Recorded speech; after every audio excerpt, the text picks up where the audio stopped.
Dear students, आज हम solve करेंगे एक्सरसाइज 8.2 की प्रॉब्लम्स।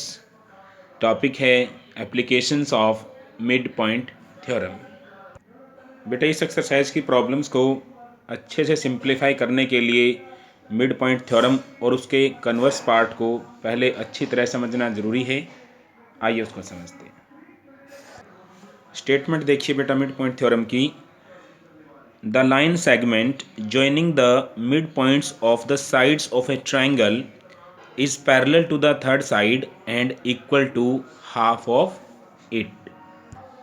अब बेटा यहाँ फिगर में देखिए, हमें एक ट्रायंगल है वो ए बी सी गिवन है, जिसमें हमें दो साइड के मिड पॉइंट दे रखे हैं। जो डी है वो ए बी का मिड पॉइंट है और ई है वो ए सी का मिड पॉइंट है।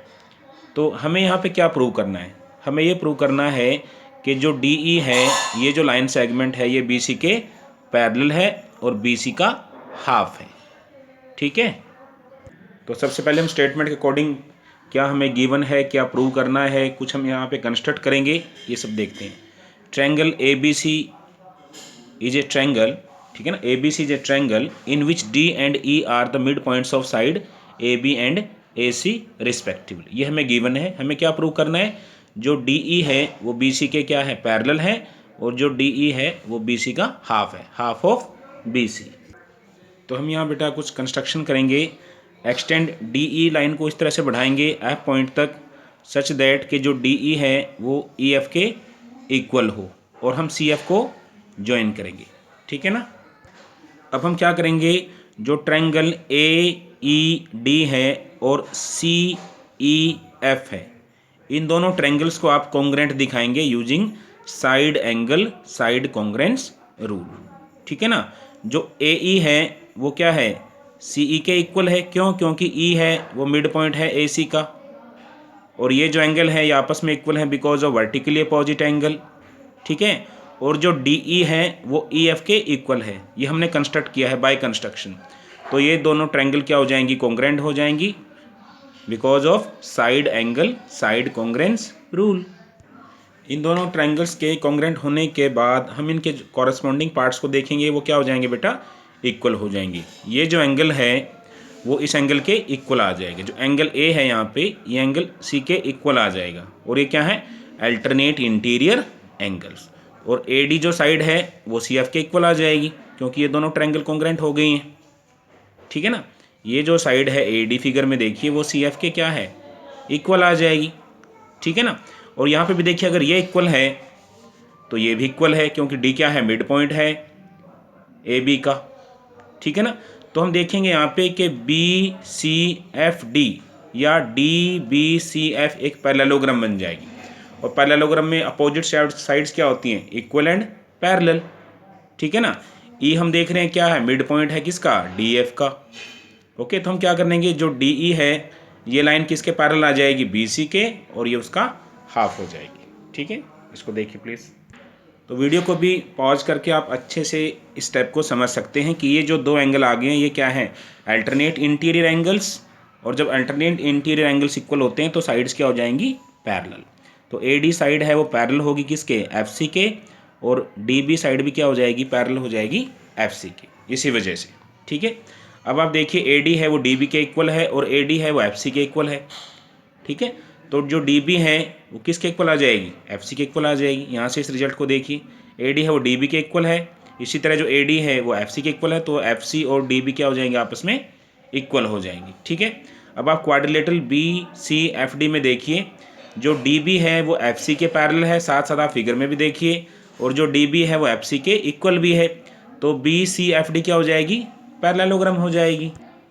अब आप यहाँ पे देखिए, सो डी एफ है वो पैरेलल है किसके, बी सी के, और डी एफ है वो इक्वल है किसके बेटा, बी सी के। तो जो डी ई लाइन है वो बी सी के पैरेलल हो जाएगी, और twice of D E side का जो दुगना है वो किसके इक्वल आ जाएगा, बी सी के इक्वल आ जाएगा। क्यों? क्योंकि जो डी एफ है वो डबल है किसका, डी ई का। D F is twice of D E. ठीक है। तो फिगर में आप देखिए कि डी ई है वो किसके पैरेलल हो जाएगी, बी सी के, और यहाँ से आप देखिए डी ई है वो किसका हाफ हो जाएगा, टू से आप डिवाइड कर देंगे बी सी को, हाफ ऑफ बी सी। ठीक है। तो according to mid point theorem, अगर आप किसी ट्रायंगल में दो साइड्स के मिड पॉइंट को लेकर के, जैसे डी और ई मिड पॉइंट है ए बी और ए सी के, उनको आप ज्वाइन करते हैं तो ये जो लाइन सेगमेंट होता है डी ई, ये किसके पैरेलल होता है बेटा? बी सी के। थर्ड लाइन के वो पैरेलल हो जाएगा और थर्ड लाइन का हाफ हो जाएगा। जो डी ई है वो हाफ हो जाएगी किसका बेटा? बी सी लाइन का। ठीक है ना? तो ये है आपकी mid point theorem. Okay. Exercise की कुछ प्रॉब्लम्स में हमारे पास कन्वर्स पार्ट भी यूज हो रहा है मिड पॉइंट थ्योरम का। आइए इसको भी देखते हैं। स्टेटमेंट देखिए, the line drawn through the mid points of one side of a triangle parallel to another side bisects the third side. Statement में क्या बताया गया है? स्टेटमेंट बेटा ये बताया गया है कि अगर आप किसी ट्रायंगल में एक साइड के मिड पॉइंट से दूसरी साइड के पैरेलल अगर एक लाइन खींचते हैं तो वो जो लाइन है वो तीसरी साइड को क्या करती है? बाइसेक्ट करती है। आइए इसको प्रूव करते हैं। सॉल्यूशन देखिए क्या गिवन है।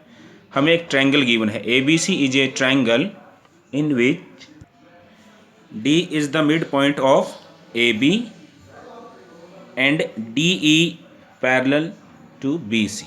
ठीक है ना? ए बी सी एक ट्रायंगल है जिसमें हमें डी क्या है? मिड पॉइंट दे रखा है किसका बेटा? ई बी का, सॉरी ए बी का। ठीक है। और डी ई जो लाइन है वो किसके पैरेलल है? बी सी के। हमें क्या प्रूव करना है? हमें प्रूव करना है कि जो ई है वो मिड पॉइंट होगा किसका? ए सी का। E is the mid point of A C, ये हमें प्रूव करना है। तो हम यहाँ पे कुछ कंस्ट्रक्शन कर रहे हैं। हम क्या करेंगे? पॉइंट मार्क करेंगे एफ, मार्क के पॉइंट एफ ऑन ए सी। ए सी के ऊपर हम एक पॉइंट यहाँ पे मार्क करेंगे और एफ पॉइंट को आप डी से ज्वाइन करेंगे, ज्वाइन डी एफ। ठीक है। तो इसके प्रूफ के लिए हम यहाँ मान के चलते हैं कि जो ई है, ई पॉइंट है, वो मिड पॉइंट नहीं है किसका? ए सी का। मान लेते हैं कि फिगर में आप देखिए एफ है वो मिड पॉइंट है ए सी का।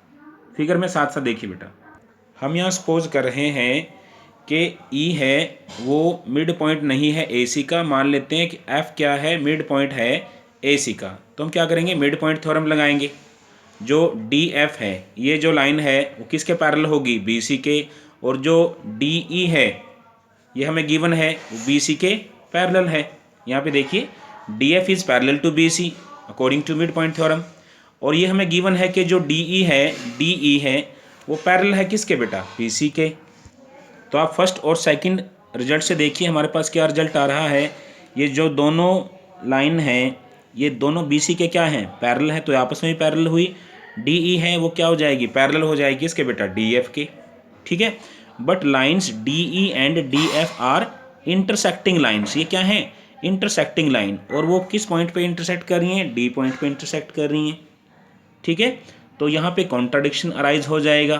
तो इसलिए जो हम मान के चल रहे हैं वो सुपोजिशन क्या है? रॉन्ग हो जाएगी। ठीक है। इसलिए जो ई है वो मिड पॉइंट होगा किसका? ए सी का। ठीक है ना? तो स्टेटमेंट के अकॉर्डिंग अगर हम देखें कि किसी ट्रायंगल में अगर आप एक साइड का मिड पॉइंट लेकर के दूसरी साइड के पैरेलल एक लाइन खींच रहे हैं तो वो तीसरी साइड को क्या करेगी बेटा? बाइसेक्ट करेगी। ये है converse part of mid point theorem. Theorem आपको पता ही है, थ्योरम्स किन रिजल्ट्स को कहते हैं? थ्योरम्स हैं वो ऐसे मैथमेटिकल रिजल्ट्स को कहते हैं जिनको आप प्रूव कर सकते हैं ऐसे रिजल्ट की हेल्प से जो हमारे पास मैथमेटिक्स में ऑलरेडी होते हैं, प्रूव किए जा चुके होते हैं। ठीक है। उनकी हेल्प से जिन रिजल्ट्स को प्रूव किया जा सकता है मैथमेटिकली, ऐसे रिजल्ट्स को आप थ्योरम्स कहते हैं। तो आज हमने मिड पॉइंट थ्योरम और उसके कन्वर्स पार्ट को अच्छे से यहाँ पे स्टडी किया है, समझा है। इनकी हेल्प से हम एक्सरसाइज 8.2 की जो प्रॉब्लम्स हैं वो ईजिली है समझ सकते हैं। ठीक है ना? Thank you so much.